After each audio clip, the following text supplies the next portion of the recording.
কোরআনুল কারীমের মধ্যে আছে, আল্লাহ তাআলা বলেন, বান্দা বলবে আল্লাহ আমার মেউত দিয়া দেন, আমি পারতেছি না, আমি এমন আযাব সইতে পারি না।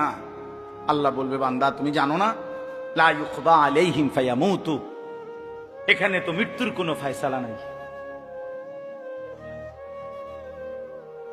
বান্দা বলবে আল্লাহ তাইলে আমার আযাবটা একটু হালকা করে দেন,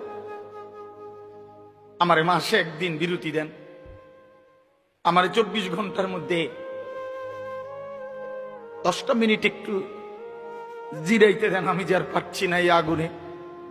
আল্লাহ বলেন না বান্দা, ওয়ালা ইউখাফফাফু মিন আযাবিহা, না বান্দা 1 সেকেন্ডের জন্য এই আযাব হালকা করা হবে না। জাহান্নামী বলবে আল্লাহ তাইলে আমারে দুনিয়া দেন, আমার কুদ্দু যাইতে দেন আমার দুনিয়ায়, আমি এবারে গেলে নেক আমল করব। আল্লাহ বলবেন না বান্দা, না না, ফেরত যাওয়া হবে না, ফেরত যাওয়া যাবে না। ওয়ানাদাউ ইয়া মালিকু লিয়াকদি আলাইনা রাব্বুক, কোরআনুল কারীমের মধ্যে আছে জাহান্নামী আল্লাহর কাছে বলতে বলতে, নিজে আল্লাহর কাছে চাইতে চাইতে যখন হতাশ হয়ে যাবে, এবার আল্লাহকে নিজে না বলে জাহান্নামী এবার জাহান্নামের ফেরেশতাকে ডাক দিবে। জাহান্নামের ফেরেশতার যিনি প্রধান ফেরেশতা, ওনার নাম হচ্ছে মালিক। এই মালিক ফেরেশতাকে জাহান্নামী ডাক দিয়ে বলবে, ইয়া মালিক, হে ফেরেশতা মালিক, আমি তো আল্লাহর সামনে বুঝাইয়া পারলাম না, তুমি একটু বলো না তোমার আল্লাহকে, তোমার খোদাকে তুমি একটু বলো না, আল্লাহ যেন আমারে মৃত্যু দিয়া জীবনের তরে শেষ করে দেয়, আমারে এই দুঃখে দুঃখে আযাব, আমারে তিল তিল করে এই আযাব আমি যা আর পারছি না। ক্বালা ইন্নাকুম মাকিসুন ওয়ানাদাউ ইয়া মালিকু লিয়াকদি আলাইনা রাব্বুক, ফেরেশতাকে বলবে আল্লাহকে বলো না আমারে শেষ করে দিতে। ফেরেশতা বলবে না বন্ধু, এই আযাবের মধ্যেই তোমাকে অনন্তকাল অপেক্ষা করতে হবে। এজন্য দোস্ত আমার, বন্ধু আমার, বৃষ্টি পড়ছে, কষ্ট হচ্ছে, এরপরেও আমরা মনে করাই দিলাম। একটা সাংঘাতিক আয়াত আছে এরপরে, ভয়ঙ্কর আয়াত, আম আবরামু আমরান ফাইন্না মুবরিমুন। যুবক ভাই শোনো, বিশ্বাস করো ভাইয়া, আল্লাহ বলছে নাফরমান তোরে কেমনে শাস্তি দেবো আমি ঠিক করে রাখছি, তুই বাঁচবি কেমনে তুই ঠিক কর। বুঝেন নাই? তোরে আমি শাস্তি দেব কেমনে, আমি আল্লাহ ঠিক করে ফেলেছি। তুই নাফরমান, আমি আল্লাহর হাত থেকে বাঁচবি কেমনে, তুই বান্দা ঠিক কর। পারবেন তো? কথা বলেন না কেন? এই নওজোয়ান, পারবা তো আল্লাহর সাথে? পারবা, পারবা। হ্যাঁ, জোরে মোটরসাইকেল চালাইবা, আসরের ময়দানে জোরে টান দিবা মোটরসাইকেল। আল্লাহ আমাদেরকে মাফ করে দেন। আমার ভাই চেহারা দেখলে বোঝা যায় ভাইয়া আমি সাফ সাফ কথায় বিশ্বাসী। এই নওজোয়ান, এতগুলো ছেলে দেখলে বুঝাই যায় নামাজ পড়ছো না অনেকেই, অধিকাংশ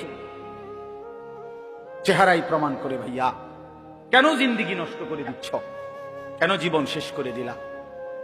রাসূলুল্লাহ সাল্লাল্লাহু আলাইহি ওয়াসাল্লাম শেষ পৃথিবী থেকে জিবরাইল দাঁড়ানো, আজরাইল দাঁড়ানো, এখানে আম্মাজান আয়েশা নবীজির স্ত্রীর বুকে মাথা দেওয়া নবীজি সাল্লাল্লাহু আলাইহি ওয়াসাল্লাম আর নড়তে পারে না, শরীরটাই নাড়াইতে পারতেছে না, আর শেষ অবস্থা আল্লাহর নবী সাল্লাল্লাহু আলাইহি ওয়াসাল্লাম আয়েশা রাদিয়াল্লাহু তাআলা আনহাকে বলছে, আয়েশা জিবরাইল আজরাইল দুইজনই আমার সামনে, আমি চলে যাচ্ছি আয়েশা আমার মালিকের কাছে, এই এখনই আমার রূহ কবজ করবে। আমার উম্মতের জন্য আমার আখিরি ওসিয়ত, আমি মৃত্যু পথযাত্রী হিসাবে শেষবারের মতো তোমার মাধ্যমে আমার উম্মতকে বলে গেলাম আসসালাত, আমার উম্মতরে বইল নামাজ ঠিক রাখতে। আরে বেটা, ডাকাই তো যে হয়, ডাকাই 100 খুনের ডাকাই তো যে হয়, সেও তো তার বাবার মৃত্যুর সময়ের কথাটাকে কদর করে। পাষাণ পাষাণ যদি বাপ হয়, সন্তানও হয়, আমার আব্বা মরার সময় কইয়ে গেছে আমার এটা, আমার মা মৃত্যুর সময় আমার এটা বলে গেছে, মৃত্যুর সময় বলে গেছে। তো আল্লাহ নবী সাল্লাল্লাহু আলাইহি ওয়াসাল্লাম তো ইন্তেকালের মুহূর্তে এই কথাটা বলে গেছে, উম্মত নামাজ ঠিক রাখো। পাকিস্তানের বিশ্ববিখ্যাত বুজুর্গ হযরত মাওলানা তারেক জামিল সাহেব তিনি বলছেন বয়ানে, হাসরের ময়দানে আল্লাহ তাআলা নবীর উম্মতের আমলনামা নবীজির সামনে রাইখা খুলবে। নবীজি সাল্লাল্লাহু আলাইহি সাল্লামের উপস্থিতিতে আমাদের প্রত্যেকের আমলনামা আল্লাহ তাআলা খুলবেন, দেখাবেন। তো নবী সাল্লাল্লাহু আলাইহি সাল্লাম যদি আমলনামাটা নিয়া ভাইয়া পৃষ্ঠার পর পৃষ্ঠা নামাজের সেজদা না দেখে 365 দিনের একটা বছরে কোনো দিন তুমি ফজরের নামাজ একদিনও পড়ো নাই, আল্লাহর নবী খোদার কসম তিনি বলছেন আল্লাহর নবী নিজে চাদর সরায় ফেলবে পিঠ থেকে। নবী চাদর সরাইয়া পিঠ দেখাইয়া বলবে, উম্মত তুই আমার পিঠটা দেখ, আমার পিঠটা তায়েফের পাথরের আঘাতে চালনির মতো ছিদ্র ছিদ্র হয়ে গেছে। আমি এতটা কষ্ট করে তোর কাছে দিন দিয়ে গেছিলাম, আমার 23টা বছরে আমি পেটে পাথর বাঁধছি, বুকে পিঠে আঘাত সয়েছি, দান দান শহীদ করেছি, আমার ঘরের চুলায় 3 মাস লাগাতার কোনোদিন আগুন জ্বলে নাই, আমি অভুক্ত থেকেছি কত রাত, আমি কতদিন খাই নাই, আমি দুয়ারে দুয়ারে কালেমার ফেরি করছি, আমারে পাথর মারছে, আমারে উটের পচা নারী ভুরি আমার পিঠে চাপায় দিছে, আমারে গামছা লাগাইয়া টাইনা হেসরাইয়া কাবার সীমানা থেকে টেনে বের করে দিছে। এত কিছুর বিনিময়ে উম্মত আমি কষ্ট করে এতটা কষ্ট করে দিন পৌঁছিয়ে গেলাম, বিনিময়ে এটা কি আমলনামা নিয়ে আসলাম? আমি কেমনে সুপারিশ করতাম? কেমনে? হ্যাঁ, তুমি তো উম্মত আমার বড় মাথাটা, আমার শ্রেষ্ঠ মাথাটা তো ছোট করে দিলা। আখিরি নবীর উম্মত, শ্রেষ্ঠ নবীর উম্মত এত বড় নাফরমান কেমনে হয়? যদি অন্যরা জিগা, কথা বোঝেন নাই আমার? হ্যাঁ, কি হবে তখন? আল্লাহ তাআলা বলেন, অতএব বন্ধু হাসরের ময়দানের আযাব আসবেই আসবে। আপনি বলে দেন ফাসবির সাবরান জামিলা, আর আপনি বন্ধু ভদ্রচিত ভাবে ধৈর্য ধরেন, আযাব আসবেই 50,000 বছরের লম্বা হাসরের মাঠে, আর আপনি সবর করেন। যে আপনাকে যাই বলে প্রত্যাখ্যান করে, পাত্তা যদি নাও দেয়, আপনি বলতে থাকেন, সবর করতে থাকেন। ইন্নাহুম ইয়ারাউনাহু বাঈদা, আল্লাহ বলেন আমার নাফরমান বান্দারা মনে করে আমার আযাব অনেক দূরে, ওয়া নারাহু কারীবা, আমি আল্লাহ তো দেখছি একদম কাছে। তুমি ভেবেছো বান্দা অনেক দূরে, আল্লাহ বলেন না বান্দা আমি দেখছি কাছে, আমি দেখতেছি কাছে, আমি দেখতেছি কাছে। হাসরের ময়দানের একদিনের সামনে 60 বছর কয় পার্সেন্ট? কথা বলেন না। 50,000 বছরের কয় পার্সেন্ট 60 বছর?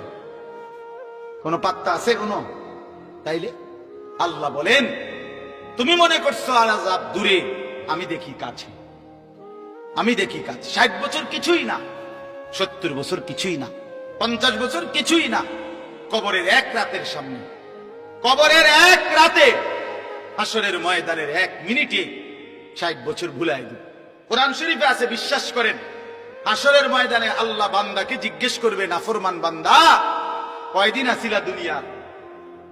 তো সে বলবে লাবিসনা ইয়াওমান আও বা'দা ইয়াওমিন, আল্লাহ সম্ভবত একদিন অথবা তার চাইতে কম ছিল। তার 60 বছরকে তার কাছে মনে হবে 24 ঘন্টা, 12 ঘন্টা, 18 ঘন্টা। এই জন্য দয়া করে আল্লাহ তাআলা বলেন ইয়াউমা তাকুনুস সামাউ কাল মুহল ওয়া তাকুনুল জিবালু কাল ইহন, আল্লাহ বলেন যেদিন ইসরাফিল ফু দিবে, হাসরের মাঠ কায়েম হওয়ার জন্য রেডি হবে, তখন আসমান, মাথার উপরের এই আকাশ গলিত তামার মতো গলে গলে পড়বে। পাহাড়গুলো, পর্বতগুলো তুলার মতো, পশমের মতো উঠতে থাকবে। ওয়ালা ইউসআলু হামিমুন হামিমা, এই শেষ কথাটা বুঝেন। আহা, আল্লাহ তাআলা বলেন